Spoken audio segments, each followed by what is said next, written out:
we're going to just jump right into the message. If you have your Bibles, you can turn to John 20. We're going to stay in John 20. And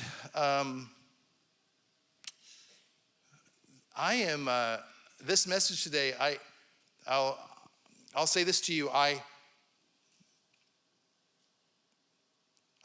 want you to look at a story that we've often seen a certain way and try to see it from a different perspective. We're not going to go through the death, burial, and resurrection of Jesus. I think most of you know that story. But something that was very, very powerful, because our Monday morning experience after Easter, after celebrating the death, burial, and resurrection of Jesus, is really where this story finds us. What happens after this moment in time. And I had a lot of things in my heart that I wanted to say today, but I really wanted to narrow it down to this one character in the story that we find in John 20. We're going to start in verse 24. It says, "But Thomas, one of the 12, who was called Didymus," one of them is the Greek name, comes from the Greek name, and one of them is the Hebrew or Aramaic name. And they both actually mean, this is just a fun fact, Thomas and Didymus both mean twin. Just a fun fact. They both mean twin. So there's either he was a twin or there was something there having to do with twins. So there's a couple of theories around it, but nothing concrete. So the other disciples were saying to him, "We have seen the Lord." But he said to them, "Unless I see in his hands the imprint of the nails and put my finger into the place of the nails and put my hand into his side, I will not believe." 8 days later, his disciples were again inside, and Thomas was with them. Jesus came, the doors having been shut, and stood in their midst and said, "Peace be to you." And he said to Thomas, "Place your finger here and see my hands, and take your hand and put it into my side. Do not continue in disbelief, but be a believer." And Thomas answered to him and said to him, "My Lord and my God." Now, we know Thomas by another name, or with an extra name here, and that's what? And so I hate that. When I look at this story, I think that we've gotten that totally wrong. And there's a strange thing that we've done to Thomas. We've turned him into a warning of what not to be. Don't be like Thomas. Don't doubt. Just believe. Even when you don't see it, believe. Yeah. But if you actually read the story, Thomas isn't the problem here, in my opinion. I actually think he's the only one that's telling the truth.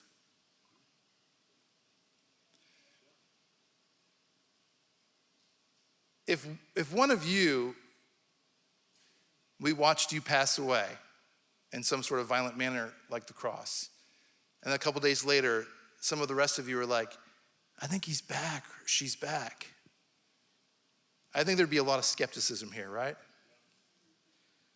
Remember, these were people, these were human beings. I want to ask you this question though. How many of you have ever thought, ever in your life, "I don't know if I actually believe this"? Get out of here then. Get out of this church. Or maybe I've just been told I'm supposed to. I was having a conversation with somebody recently who was talking to a friend, and they were saying, hey, they were pointing something out that the Bible seemingly condoned. And the person said, "Well, that's not what I was taught." I was like, "Yeah, but it's right here." "Yeah, but that's not what I was taught. That's not what I was told, what I was taught." And I think so much of our faith, we live out vicariously through people, leaders, parents, whatever it might be. And I think that oftentimes we have a ton of doubt, and it's not always externally processed. You sing a lyric and go like, "I don't know about that one," right? Or maybe get to a line in the song and just stop singing. Or we hear about some great miracle in somebody's life and we're like, "For real?" But we've been taught externally just to go with the flow and believe and it's okay and everything's fine. We don't know internally what was going on with the other disciples, but Most of us here today were taught what to believe before we were ever allowed to question it. And that might work for a while until life gets complicated. Right? I think Mike Tyson said, everyone has a plan until they get punched in the mouth.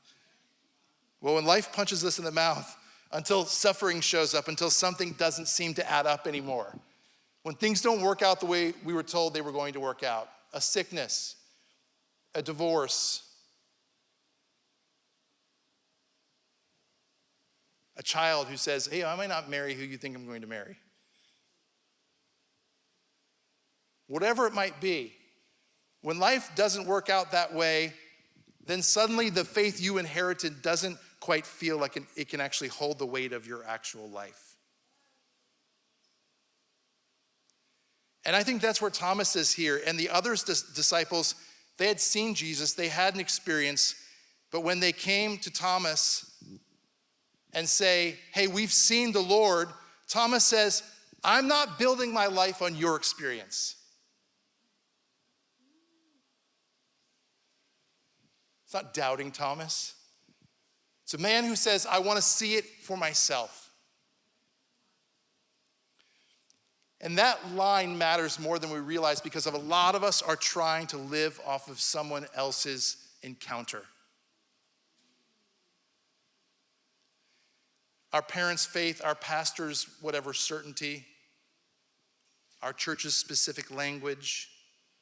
But Thomas says, that's not enough for me. Well, don't you trust me? I'm telling you it happened. I'm your pastor. I'm your parent. I am the authority on this or that. Well, this is who we are. This is who we are as a church. So if you're going to fit in here, you need to believe this. And in John 20:25, it says, Thomas says, unless I see, I will not believe. And that word believe here is a Greek word called pisto or pistao. It doesn't just mean agree with something. It means to trust, to rely on, or to stake your life on something. It's not like when we tell somebody, yeah, I believe you, because we don't want them to keep talking. This is like the word of like, I will stake my life on this. And Thomas was not going to stake his life on something that he had not experienced. And religion sometimes demands that we stake eternal life on something we have not experienced. And we praise that as great faith. And the reason I know that's not the way that God ever intended us to walk out our faith is because of some of what we will read here in a moment.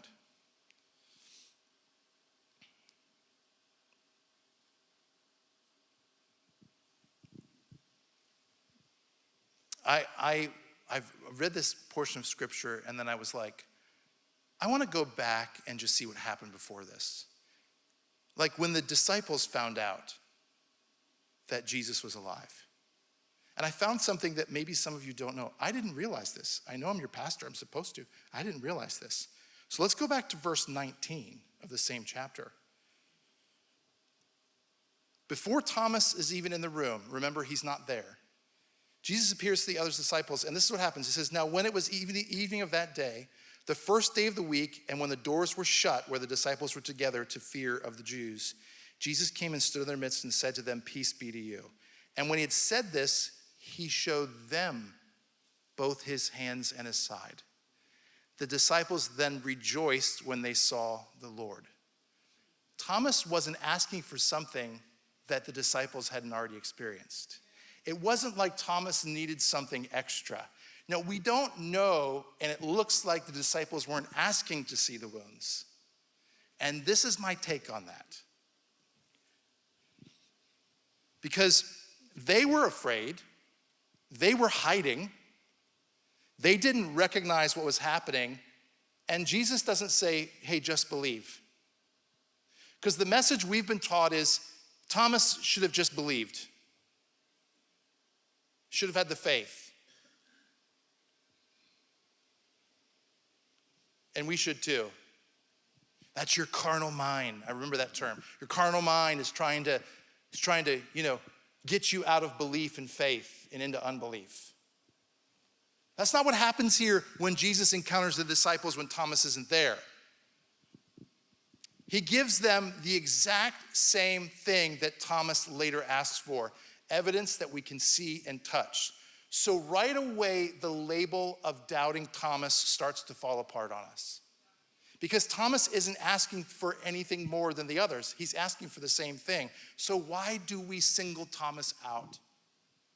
What is different about the way the scriptures record Thomas's experiences versus the disciples? This is my theory. Y'all can believe it or not believe it, work it out. This is where I think it actually reveals something about us and our culture and humanity, not just him. Thomas says out loud what other people were experiencing privately. And the ones who say it out loud are always the ones that are moved on to the next church. Other people might be thinking it, but the ones who externally process their unbelief, quote unquote, and really at the end of the day, it's just them needing to experience it for themselves. Those are the ones that we immediately start to label. She's a troublemaker. Actually, usually if it's a he, he's a really thoughtful guy. If it's a woman, that Bathsheba, Delilah, troublemaking, you know what? Jezebel's spirit all over her.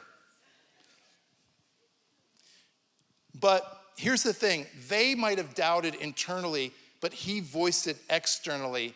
And we tend to be more uncomfortable with people who say the quiet part out loud.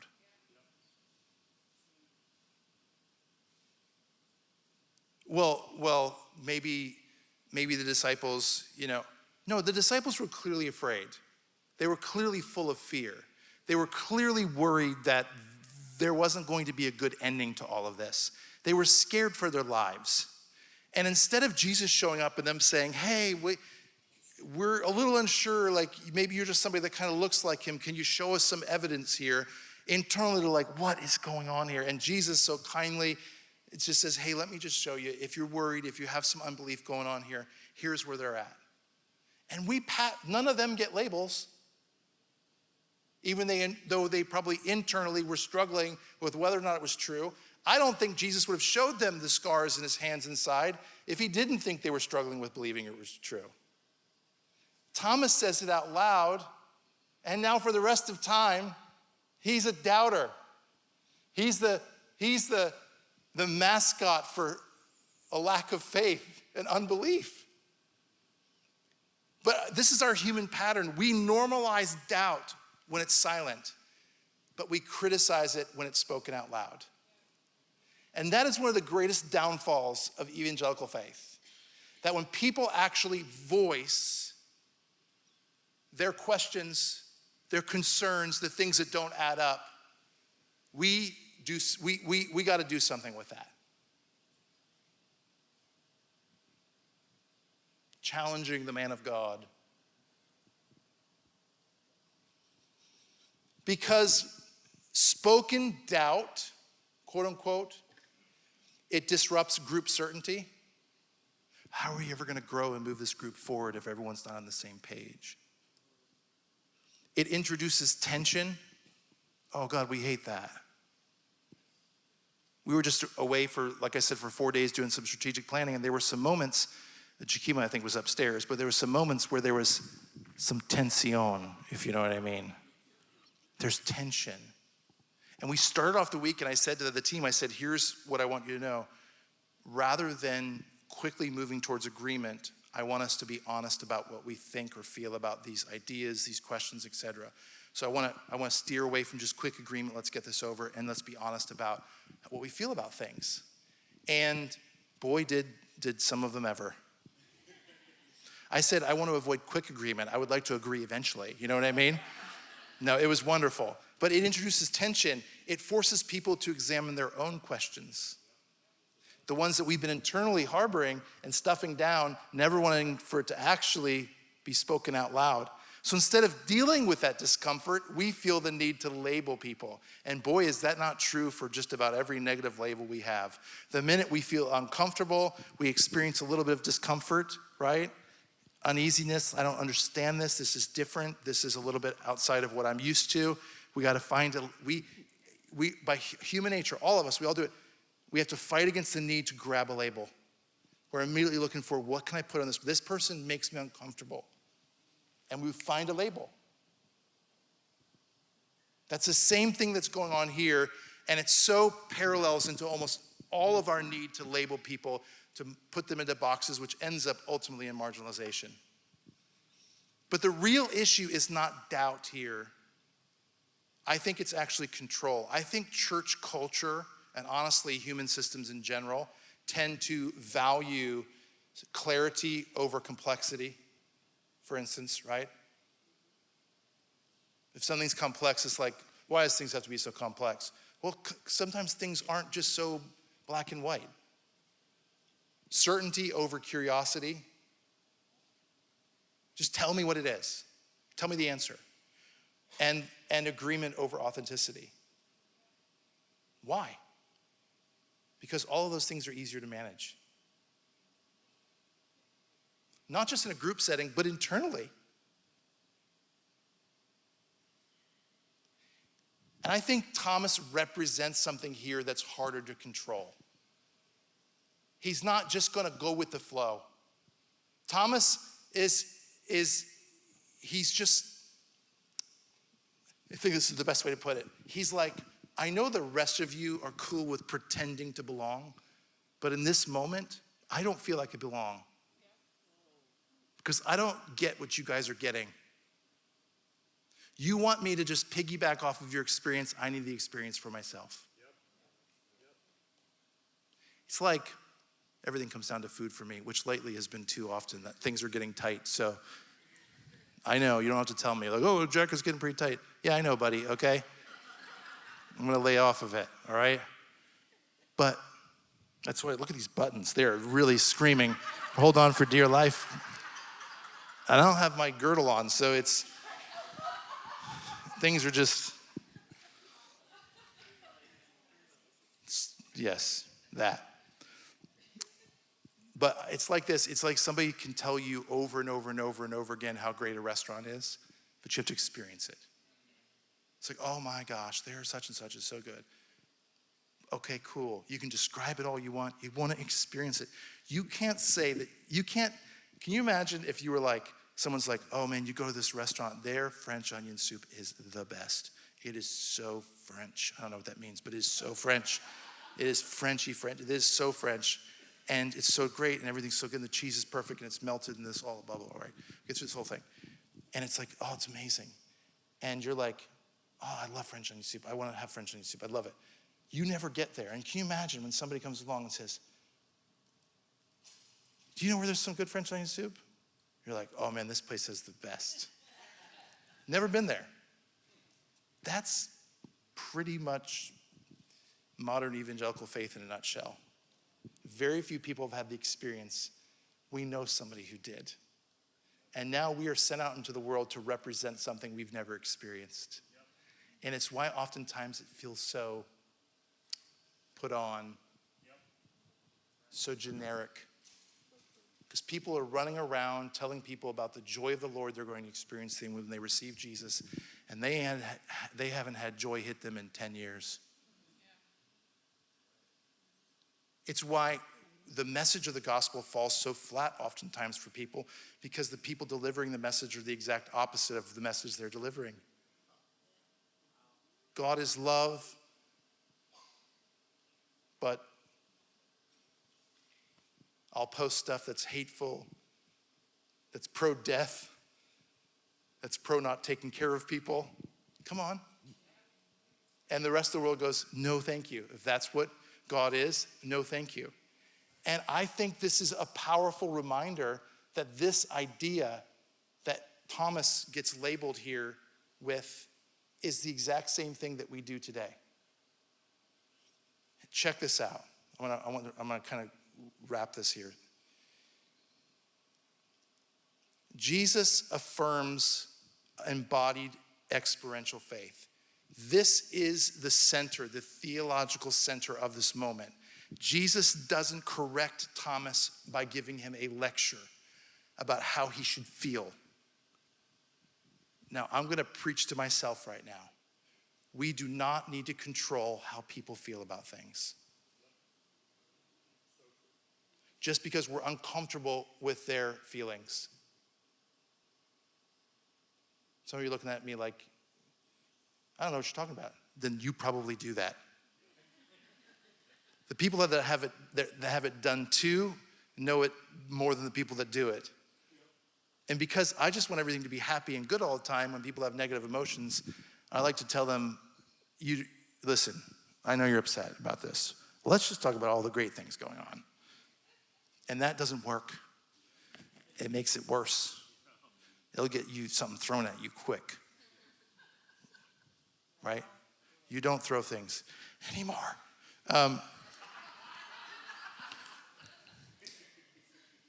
Jesus doesn't say, let me lecture you, let me tell you how to feel right now. He says, buddy, you're feeling that? Here's the scars. There's nothing more vulnerable than come see and touch my wounds. What is the last step of vulnerability for you and I when we're getting to know somebody? When they tell them about our wounds. When we tell somebody about our wounds is when we have gotten kind of to the end of the road. Oh, where you're born, who you grew up with, what you like to do, your favorite food, all this surface level stuff. When we get down to the wound part, that's the most vulnerable thing we can do. So instead of Jesus giving a lecture, Jesus models authenticity and vulnerability and says, if this is what you need to experience what you need to experience so that you can believe, here it is. No side eye, no labels, no like, hey, you should, just here. Man, this is. And for those of you that have felt this in your life, our Christian faith is not meant to be purely conceptual. It's something to be encountered, something to be experienced, something to be embodied. And this is a statement I rattled over and over and over again when I was preparing this. This is somebody needs to be set free with this right now. Our wounds are not a liability. They are evidence. They are the evidence of what we have gone through and what we have made it through and what we have survived, what we've overcome. They're not a liability. We walk around, oftentimes we're like, well, man, he's broken, she's broken. No, our wounds are the evidence of what we have overcome. And in this moment, it was the very thing Thomas needed to have the experience, to believe. Same experience the disciples had, he just asked for it. I need more. We have got to let people get what they need in their experience of knowing the divine. We've got to make room for people. Why does she need that? Why does he need that? Why do you care? Really? Who cares? If the idea is that we would grow closer to the creator of the heavens and earth, if we would walk forward in our journey of faith, if the goal is that we would be more kind and more loving and to know ourselves and to be more authentic, then do whatever it takes. And a community of faith should have so much room for that. A community of faith should have the space and the grace and the room for people to come exactly where they're at, not fit into a mold or a language or a pattern, and just be who they're going to be. And if they need to touch the wounds of Jesus, if they need to get that close for themselves, if they won't take our word for it, instead of being defensive and gaslighting them, we need to open the doors up and say, hey, there was once a time I needed to see it too. And it's okay that you need it. We can become so far removed from our own experience, we forgot we had an experience too. And it changed our life, fundamentally changed our life. We had an experience too, and we gotta let people have an experience, and it can't be on our expedited timeline. We do that because we have a need for them to also feel like they fit in. And we don't need to do that. They will fit in because they are unique, and that's what fits in around here. If we create a culture where the more unique you are, the more you fit in,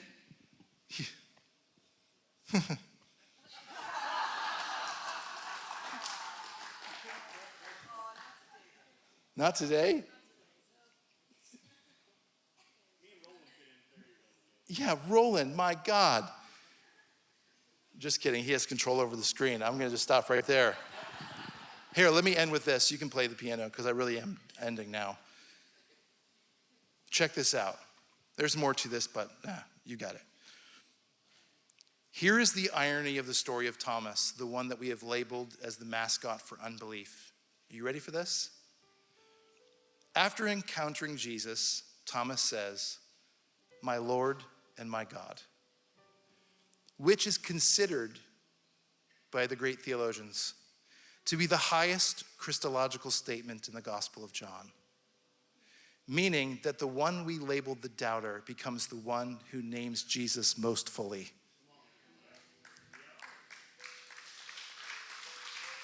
Thomas didn't ask for more than the others. He just refused to pretend that he already had it.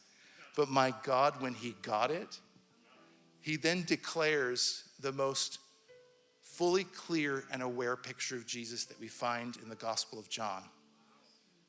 So the ones who internalized it and didn't get the answers that they ultimately were seeking couldn't see Jesus as clearly as Thomas did, because Thomas was willing to not fit in, to ask the questions, be okay with feeling uncomfortable, making other people feel uncomfortable. And for whatever reason, felt safe enough with Jesus to say, I need more evidence. Not show me your liability. I need more evidence. I need this from, I wasn't in the room when you did it for them. I need to see it. And we have to remember that people aren't always in the rooms we were in. We have to remember that people haven't had the same experiences. They haven't had the moments that we've had. We cannot demand they come up to where we are or what we feel, because their experiences are different. And they need to have their moment when they're in the room and they have that experience that they cannot deny. That's real faith. That's confident faith. That's not insecure, oh no, question, oh my gosh, oh, get him out of here. That's confident faith. That's a faith that knows at the end of the day that if people get to the end of this line and have the experience for themselves, they'll probably believe too. That is one of the greatest, for me, stories that is overlooked in this death, burial, and resurrection and post-resurrection of Jesus. It's the one who said, hey, I hear you, but let me see it for myself. That's beautiful. And I'll say this to you. That's who we are as a church. That's what we're striving to be. We're not looking to fit any other pattern. We want people to come here and say, listen, I get some of the oddest questions you could possibly imagine. I have really worked hard on my face because if you watch me, you probably know what I'm thinking. And I've gotten some questions where I was just like, yes, let me think about that one. But the fact someone feels safe enough to ask me that question is what's beautiful there. We've got to allow ourselves to move closer and closer for both ourselves and one another. That people can externally ask the questions they've internally been hanging on to for a long time. I'll say this without getting into detail, but Merle recently came over and hung out with Robin and I. And she had some questions that she wanted to externally process. And what broke my heart more than anything else was how scared she was to do it. And it's not because she's bad or she's this or she's that. It's actually because in her, more than likely, I don't want to speak for you, but in her experience, these types of meetings usually went south. They went bad. And that, man, I can tell you, after you left, Rob and I talked through it, I was so emotional. It was like, I want everyone here to feel safe enough to say, hey, what are we doing? Are we just doing this because we've already done it, or is there meaning in it? And what does it mean for the person next to me and the person next to them? Like, what are we doing? We got to be okay with that. It doesn't, like, the Bible doesn't just like light up in flames in that moment. It's okay to feel distant, to wonder, to question, and to say, my God, I need to see something for myself. Make sense? So if there's nothing else we get out of this week, we get out of Good Friday and Easter Sunday, it's, I want us to leave here feeling like, wow, how much room did the God incarnate make for people to question and wonder? And then, is it the ones that sometimes seem to be the biggest pains in the butt? Are they not the ones that maybe see Jesus the most clearly? I believe that. I'm telling you, the people who are just outside the box, I oftentimes question and wonder, are they seeing something more clearly than me? And oftentimes they are. Will you stand up? We'll pray together.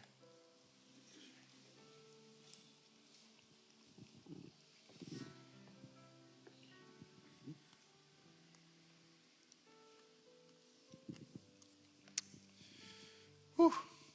Does this make sense today?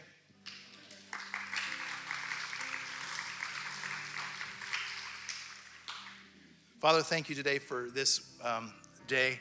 May this be a day of celebration, of laughter, of moments where we remember the story of the great resurrection and the life it brought. But let it also bring us back to a place where we know that we can both feel safe enough ourselves, but also be motivated to create a safe place for people to have those doubts, to have those wonders, to have those questions. There's something beautiful that happens, that really the gospel is found in that tension. Not just allowing it, but facilitating an environment where it's normal. So that not just so that everyone can belong, that's great, but the ultimate goal, that everyone would experience it themselves. Thank you today for this. May we never look at the story or the life of Thomas the same again. May we fight the urge that we have the minute somebody is not, quote unquote, fitting in to the mold. May we fight the urge to label them. May we fight the urge to figure out what to do with them. Maybe that's a moment to challenge ourselves to be like Jesus, and instead of shutting down and pushing away, opening up and being even more vulnerable in that moment. Thank you for this today. This is, I believe, a word from God for us today. A great word for not just this week, but the rest of this year. So thank you for this. In your name we pray. Everyone says, amen. We will see you outside. Happy Sunday. It was so good to have you here. See you next week.